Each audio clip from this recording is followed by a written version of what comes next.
Hello, okey dengar ya. Baik, bentuk muka bumi. So awak boleh cek buku teks awak, muka surat 58 ataupun tengok saja slide cikgu ni, cikgu dah sediakan, awak tengok slide cikgu. Okey, kemudian nanti bila dah habis cikgu akan bagi video, awak salin nota daripada video cikgu ni nanti. Kalau awak dah salin nota dalam buku teks tak apa, is okay, tak perlu salin semula.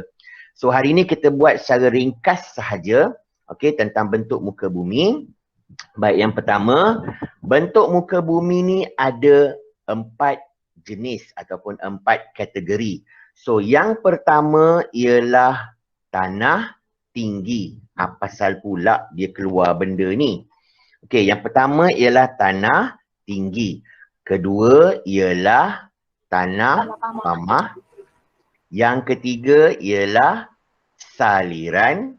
Dan yang keempat ialah pinggir laut. Okey, baik. 4 kategori ini ada perbezaan dia. Nanti cikgu akan terangkan. Tapi awak kena ingat, ada 4 bentuk muka bumi. Bentuk muka bumi itu bermaksud macam mana bentuk setiap kawasan muka bumi itulah. Okey, so di Malaysia kita ada 4, tanah tinggi, tanah pamah, saliran, pinggir laut. Baik, yang pertama. Yang pertama ialah tanah tinggi. Apa yang dimaksudkan dengan tanah tinggi? Adakah kawasan sebelah rumah awak yang lebih tinggi daripada rumah awak dikira tanah tinggi? Okey, kita tengok. Tak, betul, pandai. So yang pertama, ketinggiannya melebihi 180 meter dari aras laut. Nanti cikgu akan tunjukkan apa yang dimaksudkan dari aras laut, bawah aras laut, rendah daripada aras laut. Nanti cikgu tunjukkan kemudian. Okay, so dia mesti lebih 180 meter dari aras laut. Nah, awak tahu aras laut sentiasa dikira 0 meter. So apa saja ke atas lebih 100 meter, apa saja ke bawah kurang daripada 0 meter. Okey, tapi dia bukan negatif ya, dia tak ada macam matematik. Kosong tengah-tengah, atas negatif, positif, bawah negatif, tak ada. Dia 180 meter dari aras laut, 180 meter bawah dari aras laut. Something macam tu. Okey, so tanah tinggi ni dia lebih 180 meter dari aras laut. Yang kedua, dia terjadi akibat proses lipatan. Lipatan ni macam mana? Okey, sekejap cikgu tunjuk contoh. Allahu Akbar. Bayangkan kita ni, cikgu dah pernah ajar dulu, bumi ni ada kerak bumi. Kerak bumi ini sentiasa bergerak. Okey, cikgu tunjuk Baik, bayangkan ini ialah kerak bumi. Jadi kerak bumi ni bergerak-gerak. Okey, ada yang ke sini, ada yang ke sana, ada yang naik atas, ada yang berlipat. Okey, jadi bila kerak bumi ini bertemu, dia akan menyebabkan kerak bumi ini naik ke atas sebab dia ditolak. Okey, bila dah proses ni mengambil masa yang lama ya, berjuta-juta tahun. Sebab kerak bumi bergerak 4 milimeter setahun. Bukan sentimeter tapi milimeter. Sebab itu kita tak terasa. Ya, kadang-kadang bila dia tergelincir, kuat sangat bergerak, tergerak dengan laju, berlakulah gempa bumi. Okey. So, normalnya dia bergerak 4 milimeter setahun, dia naik pelan-pelan, pelan-pelan, pelan-pelan, lama-lama dia akan berlipat. So, di Malaysia, bentuk muka bumi kita berlaku begitu, dia dah berlipat-lipat dah. Jadi kalau awak tengok gunung kita lebih kepada bentuk bulat sebab dah berlipat dengan banyaknya. Okey, faham ya? Next, contoh banjaran Titiwangsa. Kalau awak duduk di Taman Medan, awak memandang ke arah Kuala Lumpur, okey, rumah awak tu tingkap awak memandang ke arah Kuala Lumpur, awak akan nampak di belakang Kuala Lumpur ada macam gunung-gunung yang tinggi. Ada nampak tak? Siapa rumahnya yang memandang ke arah Kuala Lumpur? Ada? Tak ada. Semua orang tingkapnya memandang ke selatan. Tak pandang ke arah utara. Tak nampak KL. Okey, so rumah cikgu nampak. Jadi bila hari yang terang, hari yang cerah, okey, yang awan clear, boleh nampak gunung-gunung di bahagian belakang Kuala Lumpur. Itu ialah Banjaran Titiwangsa. Now, Banjaran Titiwangsa ni daripada utara Semenanjung dia sampai ke bahagian Johor. Okey, sampai macam separuh Johor. Jadi dia tinggi di bahagian utara dan dia semakin rendah ke bahagian selatan Semenanjung Malaysia dan terus hilang. Okey, itu ialah Banjaran Titiwangsa yang juga dikenali sebagai tulang belakang Semenanjung Malaysia. Jangan sebut tulang belakang Malaysia ya, tulang belakang Semenanjung Malaysia. Cuba saja gelap. Okey, kemudian kebanyakan tanah tinggi ini terbentuk di bahagian tengah Semenanjung Malaysia. Kalau awak tengok, kita ada pantai barat, kita ada pantai timur, tengah-tengah ialah Banjaran. Dan di bahagian Sabah dan Sarawak dia berada di pedalaman. Tak boleh sebut tengah-tengah sebab Sabah dan Sarawak itu berada atas satu pulau yang mana ada Sarawak, ada Sabah, ada Brunei, ada Kalimantan, iaitu satu negeri dalam Indonesia. Okey, jadi dia berada di tengah-tengah Pulau Borneo. Okey, tapi kita tak boleh sebut tengah-tengah Sabah dan Sarawak, dia berada di pedalaman, bukan pendalaman, tapi pedalaman Sabah dan Sarawak. Okey, ini ada contoh gunung, satu lagi. Suhu di kawasan tanah tinggi lebih rendah berbanding dengan kawasan yang lebih rendah di sekitarnya. Contoh macam kita KL, kemudian kalau kita naik ke Genting Highlands, suhunya lebih rendah. Pernah pergi Genting Highlands kan? Pernah. Suhunya rendah kan? Kabus, yes. Soalan, kenapa terjadinya kabus? Uap air. Uap air berkumpul, kemudian sebab suhu yang rendah maka dia terapung-apung. Tapi bila matahari dah mula memancarkan sinaran, uap air pun dah hilang, maka hilanglah kabus tersebut. Pandai, bagus siapa yang jawab tu. Okey, jadi kawasan tanah tinggi ni lebih rendah suhunya. Cikgu dah pernah sebut kalau cikgu tak silap. Setiap kenaikan 165 meter, suhu turun 1 darjah. Naik lagi 165 meter, suhu turun 1 darjah. Jadi kalau Genting Highlands itu berada pada kedudukan 2000 meter dari aras laut, awak bayangkan berapa banyak suhu dia turun. So kalau sini di kawasan KL 30 darjah Celsius, tolak 1 dari 29. 165 tolak 1, tolak 1, tolak 1 sampai 2000. Dapatlah suhunya. Okey, berapa berbeza suhunya. So lebih kurang dalam 21 hingga 18 darjah Celsius. Terbalik. 18 darjah Celsius hingga 21 darjah Celsius. Jadi kita kat bawah ni panas, dekat atas sana lebih sejuk. Lebih dingin daripada kawasan bawah. Okey, ini ada contoh gunung-gunung yang ada, tapi ini gambaran sahaja. Ini bukan gunung di Malaysia ni. Cikgu ambil saja gambar gunung untuk membezakan. Kalau awak tengok, ada kawasan rendah. Ni kawasan rendah, ada kawasan tinggi. So awak nampak perbezaan dia. So dia lebih daripada 180 meter. Okey, next. Selepas dah tengok tanah tinggi, kita pergi pula kepada tanah pamah. Tanah pamah ni berbeza. So kalau tadi tanah tinggi, dia lebih daripada 180 meter. So ini laut. 180 meter, bukan dia. Lebih 180 meter, tanah tinggi. So tanah pamah ini kurang daripada 180 meter dari aras laut.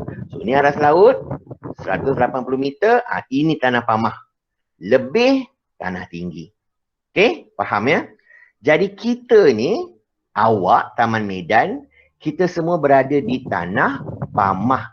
Sebab kita berada dalam lingkungan 180 meter dari aras laut. Jelas? Jelas. Okey, baik. Very good.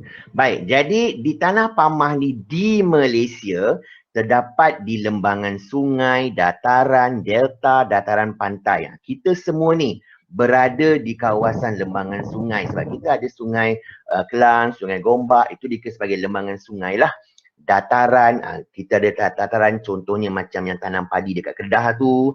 Okey, delta seperti di Sarawak, Delta Rajang, dataran pantai di Terengganu dan di Kelantan. Okey, so dia bukan nak kata dia rata tapi dia rendah. So ada juga bukit-bukit tapi dia masih lagi rendah, kurang 180 meter dari aras laut. Okey, contohnya dataran Kedah, Perlis.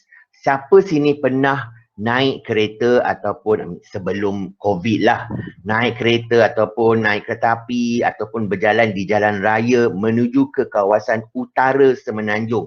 Contoh awak nak pergi Pulau Pinang ke ataupun awak nak pergi ke Langkawi ke menggunakan kenderaan darat. Okey, awak akan lalu di kawasan yang cukup luas datarannya yang mana dikenali sebagai dataran Kedah Perlis yang ditanam dengan tanaman apa? Siapa tahu?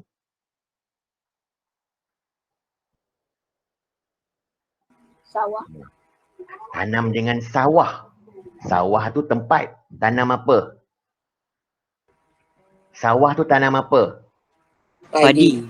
Padi. Ha, ni dia. Okey, so kalau awak lihat dataran Kedah Perlis ni sangat luas dan tanihnya, ni bezanya tanah dengan tanih. Tanihnya ialah tanih aluvium. Tanih aluvium ini memang cukup bagus, cukup berkhasiat untuk penanaman padi. Tak boleh tanam dengan benda lain, dia padi sahaja. Sebab tu dataran Kedah Perlis juga dikenali sebagai jelapang padi Malaysia. Macam kita punya periuk nasi lah, semua beras dekat situ. Okey, so kalau awak pernah lalu awak akan tengok Saujana Mata Memandang, kawasan sawah padi di dataran Kedah Perlis. Okey, ada banyak lagi tempat ya. Kalau awak lihat buku teks awak, selain daripada dataran Kedah Perlis, buka muka surat 58, dia beritahu sini ada dataran Kelantan, ya, juga tanam padi. Ada Delta Rajang, tapi Delta Rajang tidak ditanam dengan padi, dia ada tanaman lain. Nanti awak cari beritahu cikgu. Dan Delta Segama di Sabah. Okey, so kawasan ini rata ditanam dengan padi. Okey. Okey, next. Kita pergi kepada saliran. Senang je awak nak ingat. Saliran ni apa-apa saja yang mengalir. Okey, so apa yang mengalir? Sungai, tasik. Okey, itu semua adalah bahagian saliran. Kita panggil dia berkaitan dengan sungai dan tasik. Apa saja yang ada air, itu ialah saliran. Jadi di Malaysia ni ada banyak saliran. Ada sungai, ada tasik, okey, laut itu tak dikira lah sebab laut itu bukan berada di kawasan tanah Malaysia. Dia memang ada di sekeliling, mana-mana negara pun memang ada air laut ni. Jadi laut ni memang saliran juga, cuma kita ketepikan sebab kita lebih kepada tanah ataupun negara tersebut. Ya. So saliran ni merujuk kepada sungai dan tasik. Okey. Kemudian di Malaysia dia berpunca daripada kawasan tadahan hujan di tanah tinggi. Ingat lagi tak apa itu kawasan tadahan hujan? Siapa tahu apa itu kawasan tadahan hujan?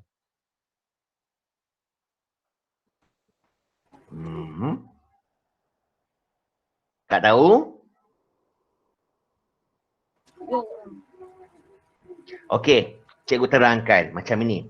Kawasan tanah tinggi juga dikenali sebagai kawasan tadahan hujan. Sebab, okey, tengok kamera cikgu.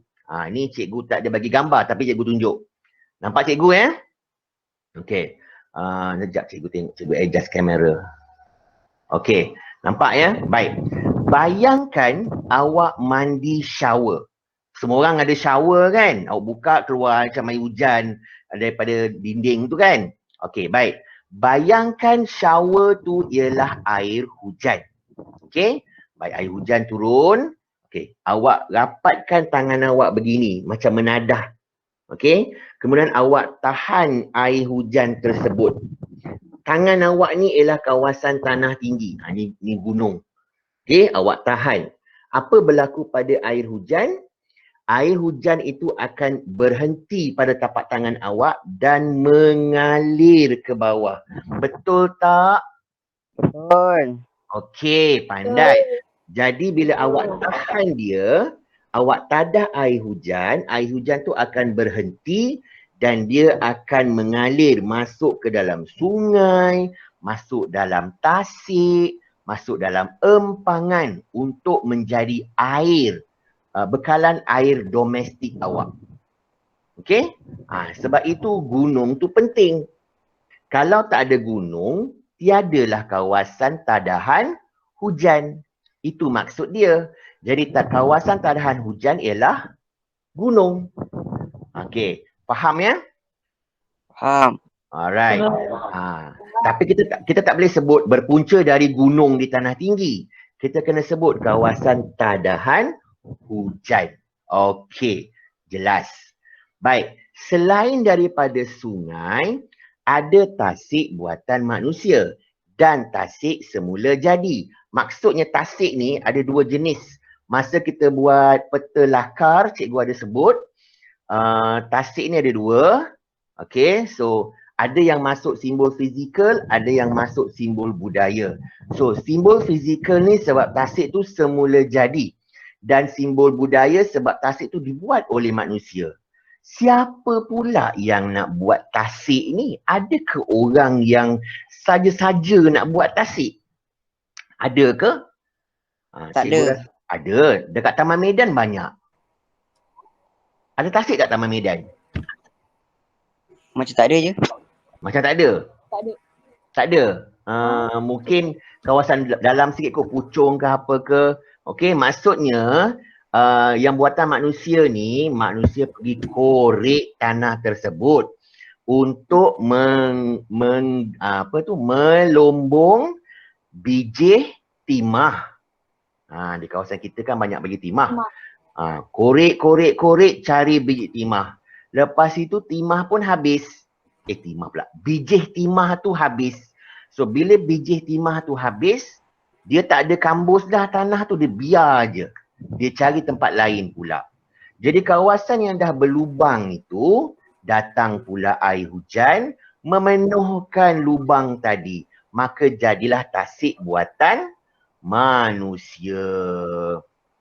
Kalau manusia tak korek tanah tu, maka tak adalah berkumpul air hujan tadi. Satu lagi ialah bila kita buat empangan. So ada sungai. Okey. Kemudian manusia pergi buat satu tembok nak menahan air tersebut sebab nak buat Allahu Akbar. Nak buat stesen jana kuasa hidroelektrik. Nak menghasilkan elektrik daripada air ni. Jadi mereka stop sungai. So bila sungai dah berhenti, sungai masih mengalir. So bila sungai berhenti, lama-lama dia akan naik, maka menjadi tasik. Kalau tak ada empangan tadi, tiadalah tasik tersebut. Tapi sebab manusia blok dia, maka jadilah tasik. Okey, cikgu ada gambar cikgu nak tunjuk. Tengok tu satu gambar. Satu lagi gambar. Satu tasik semula jadi, satu tasik buatan manusia. Awak rasa-rasa yang belah kiri ke belah kanan tasik buatan manusia? Kiri. Kiri yang ada bot tu je? Okey, itu tasik buatan manusia. So belah kanan ialah tasik semula jadi. Okey, sebelum itu cikgu tunjukkan namanya. Yang di sebelah kiri itu ialah Tasik Chini. Yang di sebelah kanan ialah Tasik Kenyir. Pernah dengar tak nama-nama ni? Pernah? Pernah. Okey. So, bila awak dah tahu nama, Tasik Chini ke Tasik Kenyir buatan manusia? Tasik Kenyir. Tasik Kenyir buatan manusia. Tasik Chini ialah semula jadi. Awak salah dekat situ. Okey. Macam mana nak kenal? Macam mana nak kenal? Awak tengok bahagian tepi Tasik. So tengok contoh ni. Ni tepi Tasik ni. Kawasan rata kan? So kalau kawasan rata selalunya bukan kawasan tanah tinggi lah. Ini kawasan tanah tinggi. Sebab dia tinggi-tinggi tempatnya. So ini ialah Tasik semula jadi. Ini ialah Tasik buatan manusia. Siapa tahu Tasik Chini ni di mana terletaknya? Pahang. Pahang. Tasik Kenyir? Kat mana Tasik Kenyir? Perak. Perak? Bukan. Terengganu. Terengganu. Tasik Kenyir berada di Terengganu. Tasik Kenyir ni dia di Empang untuk mendapatkan jana kuasa hidroelektrik. Awak tengok Tasiknya begitu besar sekali. Jadi Tasik Kenyir ni membekalkan elektrik kepada kawasan negeri-negeri pantai timur. Bayangkan. Awak tahu kan macam mana empangan ni terjadi? Okey, dalam dinding blok tu dia ada macam kipas dynamo.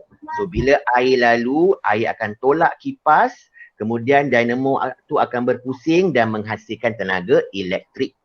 Kalau basikal-basikal zaman dahulu ada dynamo ni. Bukan dynamo yang cuci kain tu ya. Itu pencuci kain. Ini dynamo yang mekanisme pada basikal zaman dulu. Untuk mendapatkan cahaya pada lampu. Lagi kuat awak kayuh, lagi terang lampunya. Okay. Alright. Kemudian kita pergi kepada pinggir laut. Dah habis saliran, dah habis tanah pamah, dah habis tanah tinggi, kita pergi kepada pinggir laut. Okay. Awak semua pernah pergi tepi laut kan? Pernah? Bukan Sunway Lagoon ya. Sunway Lagoon tak kira. Itu bukan pinggir laut tu. Pantai mana awak pernah pergi? Port Dickson. Port Dickson. Port Dickson. Port Dickson sahaja? Tak pernah pergi Langkawi? Pernah. Okey, ada pantai Tapi juga. tak pernah. Saya pernah. Okey, siapa yang pergi Langkawi tu? Apa nama pantainya? Ke awak jalan je, awak tak kira pun pantai apa namanya? Tak silap saya Pantai Cempedak tak silap. Okey, mula dengan huruf C juga, tapi bukan. Cempedak tu dekat pantai timur. Oh, okey. Itu ialah pantai Teluk Cempedak di Pahang. Negeri cikgu tu. Okey, rumah cikgu dekat je dengan Teluk Cempedak tu. Okey, di Langkawi tu namanya Pantai Cenang. Okey. Baik, itu semua ialah pinggir laut. Tapi jangan lupa pinggir laut ni bukan setakat teluk, bukan setakat pantai. Ada banyak lagi bentuk muka bumi yang lain. So cikgu tunjukkan. Ni dia. So kita ni, pinggir laut Malaysia ni berada di atas pentas benua. Tengok muka surat 59. Okey, ada gambar di bawah tu, ada aras laut. Aras laut tu ialah 0 meter. Kemudian atas aras laut ada tanah, itu ialah tanah pamah. Yang mana kurang daripada 180 meter. Kemudian yang di bawah air tu, 180 meter di bawah air, itu ialah pentas benua. So kawasan Malaysia, Indonesia, Sumatera, Pulau Jawa, kemudian Pulau Palawan, Pulau Sibu, Pulau Mindanao, Pulau Sulawesi. Kena tahu semua nama-nama pulau ni berada di atas satu pentas. Okey, namanya ialah pentas Sunda. Kalau awak tahu dalam sejarah, Sunda ni ialah nama kawasan perairan di Indonesia. Ada Selat Sunda semua tu kan. Okey, Laut Sunda itu ialah kawasan utara Pulau Jawa. Jadi itu semua ada berada di atas pentas. Kita semua berada di atas pentas Sunda. Jadi laut kita tak dalam, hanya 180 meter. Lepas pentas Sunda baru dia dalam. Sebab tu keluar daripada Pulau Sumatera, Indonesia, itu semua dah laut dalam. Kita semua ni masih lagi 180 meter di bawah aras laut tersebut. Okay, next. So Malaysia mempunyai pantai yang panjang. Dalam buku teks dia kata kita mempunyai pinggir laut iaitu kira-kira 4,800 kilometer panjang pinggir laut kita, ya, pantai kita. So kita dikelilingi oleh Selat Melaka. Okey, bayangkan dalam kepala peta Malaysia, Semenanjung, Sabah, Sarawak. So kita ada Selat Melaka, Laut Cina Selatan yang luas tu, Laut Sulu di bahagian timur Sabah. Kemudian kita ada Laut Sulawesi di bahagian bawah sikit daripada sebelah timur Sabah tu. Okey, so itu ialah laut-laut yang mengelilingi Malaysia. Okey, so di pinggir laut ni ada banyak bentuk muka bumi seperti pantai berpasir, teluk, pulau, batu tunggul dan juga tunggul sisa. Mesti awak tak pernah tengok semua-semua ni. Dalam buku teks ada ditunjukkan gambar, nanti cikgu tunjuk. So, ini salah sebuah pulau. Kalau awak lihat, nampak tak pulau tersebut, kemudian di bahagian bawah ni, di bahagian dalam air ni, okey, ada pasir-pasir ni semua putih-putih ni. Ini semua pentas lah ni. Ni pentas Sunda. Pentas benua ni. Dia kalau macam biru gelap ni, baru dalam. Ya. Okey, next. Okey, sekarang kita tengok di mana tempat-tempatnya. Buku teks awak ada, awak boleh tengok. Dalam slide cikgu pun awak boleh tengok. So nanti bila cikgu bagi suruh salin nota, awak cuma salin nota yang di bahagian atas tu. Nanti cikgu terangkan.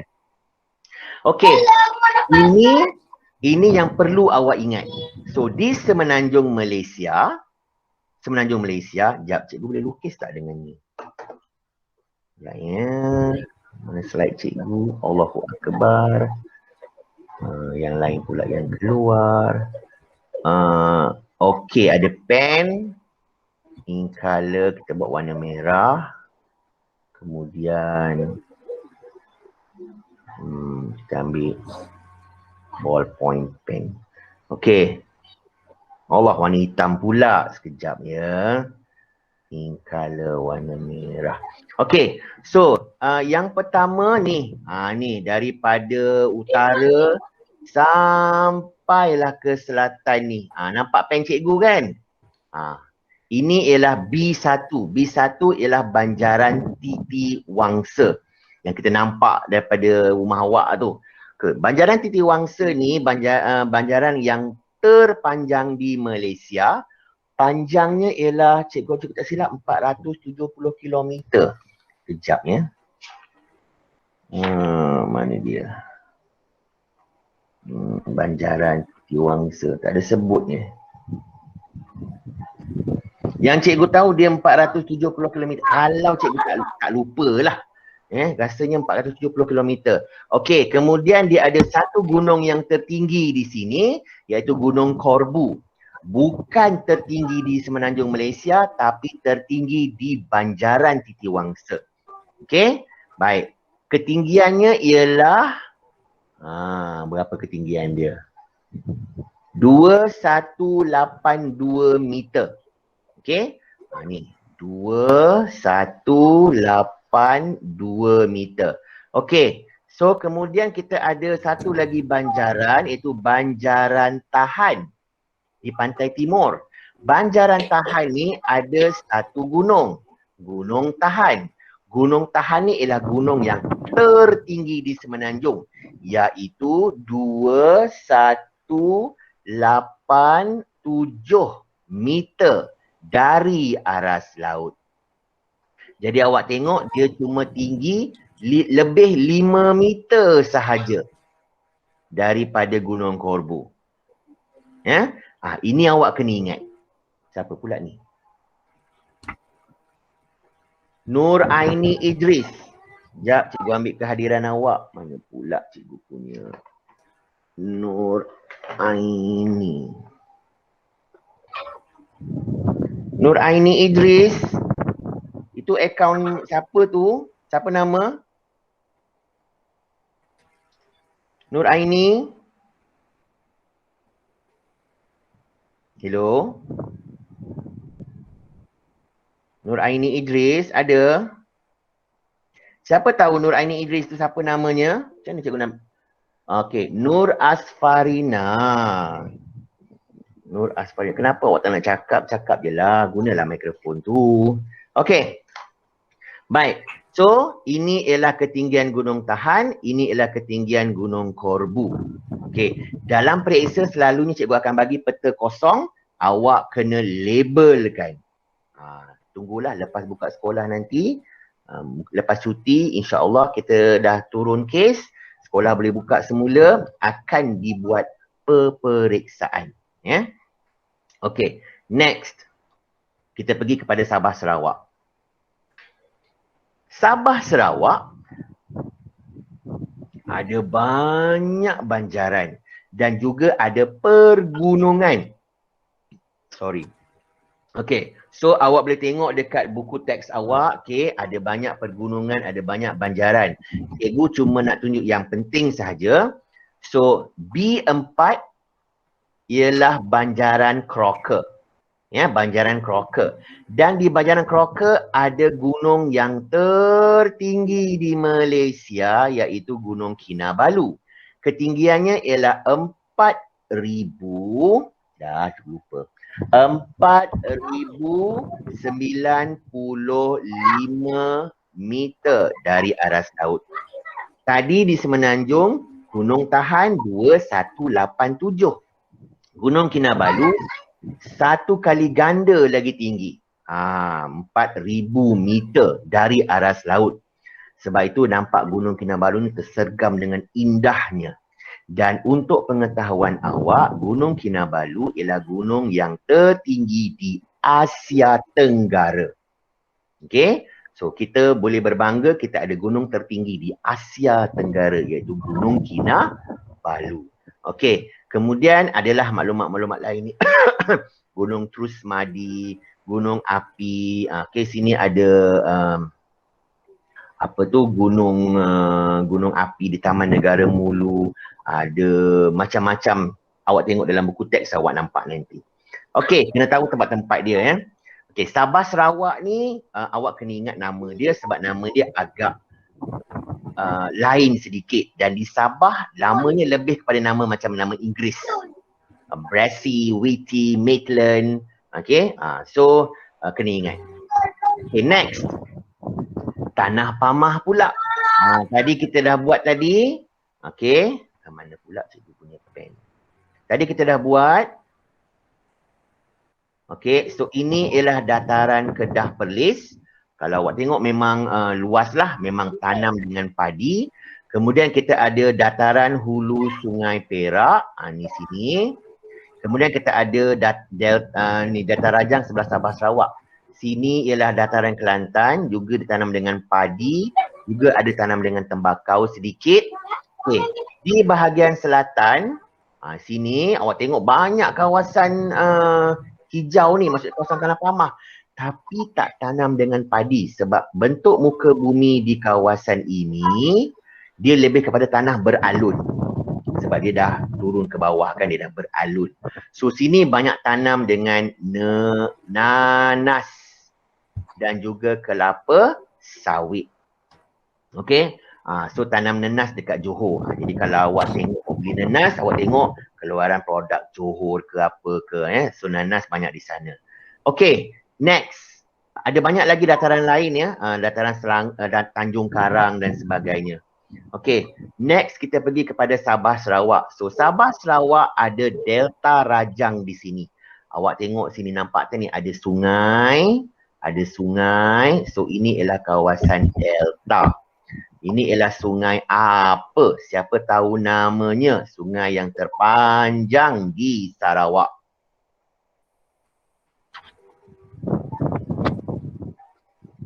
Siapa Siapa tahu? Syahmi? Sungai Rajang. Sungai Rajang, bukan Sungai Rejang ya. Sungai Rajang.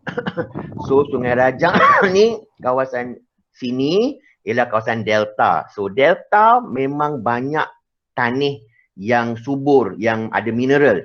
Tapi tak tanam dengan padi, dia tanam dengan lada hitam. Ada gambar lada hitam? Cuba tengok muka sebelah. Ni delta ni. Ya. Okey. So dia tanam dengan lada hitam. Kemudian ada banyaklah tanam dengan apa namanya tu? Allahu Akbar. Kelapa sawit. Okey. Kemudian di sini nampak ni, dia tunjuk dekat sini. Ni Bario nama tempat ni. Terletak di tanah tinggi Kelabit. Ketinggian 1000 meter dari aras laut. Itulah tanah tinggi lah. Keunikan tanaman kawasan tanah tinggi. Okey, tanaman hawa sederhana. Okey, apa dia ni? Awak ada kelas lepas ni. Okey, cikgu laju sikit. Baik, ini cikgu sebut tadi, ini ialah pinggir laut. So, pinggir laut ada banyak bentuk muka bumi. Okey, kita ada tebing tinggi, kita ada gua, kita ada teluk, kita ada laut, pulau, gerbang laut, Batu Tunggur, Tanjung Batu. Tanjung Batu nama tempat. Tanjung dan juga Batu Sisa. Okay, semua ni ialah satu kawasan sebenarnya zaman dahulu. Kemudian bila air laut datang, nampak tak pen cikgu? Bila air laut datang, dia hakis kawasan ini. So mula-mula dia hakis berlekuk jadi gua. Kemudian dia hakis-hakis, sebelah sini hakis, sebelah sana hakis. Maka tanah runtuh jadilah gerbang laut. Boleh lalu dekat sini. Kalau awak tengok cerita King Kong, ada banyak bentuk muka bumi macam ini. Kemudian dia runtuh. Bila runtuh ni, tinggallah Batu Tunggul. Kemudian air laut hakis lagi. Hakis jadi rendah, jadilah Batu Sisa. So semua ni berkait-kait. Ini ialah teluk. Okey, ada pantai berpasir di sini. Okey, alright. Next. So kita pergi kepada saliran. Saliran ni pasal sungai. Ni Tasik Kenyir tadi. Nampak tak besar yang Tasik Kenyir? Okey. Baik. So sungai-sungai ni kebanyakannya senang ingat sebab sungai ni berkaitan dengan negeri. Sungai Pahang, Sungai Kedah, ada sungai apa lagi? Sungai Perak. Okey. Tapi bukan semualah. Ada nama-nama lain juga. So sungai ini, mana pen cikgu? Dah hilang. Okey. So sungai ini, Sungai Pahang S5. Sungai Pahang ialah sungai yang terpanjang di semenanjung Malaysia. Okey. Kebanyakan sungai-sungai yang ada di Malaysia ni pendek-pendek sebabnya ini ialah kawasan tengah. Jadi sungai akan mengalir sama ada ke pantai timur ataupun ke pantai barat. Jadi dia pendek-pendek dan deras sungai di Malaysia. Okey, ini Tasik Chini. Okey, yang bawah ni Tasik Bera. Okey, so kecil saja Tasiknya. Kalau ikut sejarah dulu, Metos, Tasik Chini ni ada naga. Dan ada orang yang masih percaya sampai sekarang ada naga di situ. Terpulang pada awak nak percaya atau tidak, ada naga atau tidak. Cikgu cuma ajar daripada segi geografi sahaja ya. Itu cuma sejarah. Okey, next. Kita pergi pula kepada di Sabah Sarawak. Sabah Sarawak kita ada Sungai Rajang, sungai yang terpanjang di Malaysia. Sangat panjang. Kawasan Sarawak ni luas ya. Sarawak ni sama besar dengan semenanjung Malaysia. Lebih kurang sedikit. Okey. Jadi untuk bergerak ke kawasan pedalaman mengambil masa yang sangat lama. Okey. Kemudian kita ada sungai di Sabah. Okey. Sungai Kinabatangan. S9 ni ialah Sungai Kinabatangan. Sungai yang terpenting di Sabah. Dan di Sabah ni kebanyakan sungai ni digunakan untuk mengangkut kayu balak. Ya. Alright. Next. Okey. Next class kita ada kepentingan. So kita akan tengok kepentingan ni. So cikgu nak nanti awak baca dan bila kita buat kelas, awak nyatakan pada cikgu. Apa penting tanah tinggi? Kenapa tanah tinggi ni penting kepada kita? cikgu dah sebut tadi, salah satunya ialah kawasan tadahan hujan. Okey, kemudian apa pentingnya Tanah Pamah? Apa pentingnya saliran? Apa pentingnya pinggir laut kepada kita? Okey, alright. Sekejap, cikgu tutup.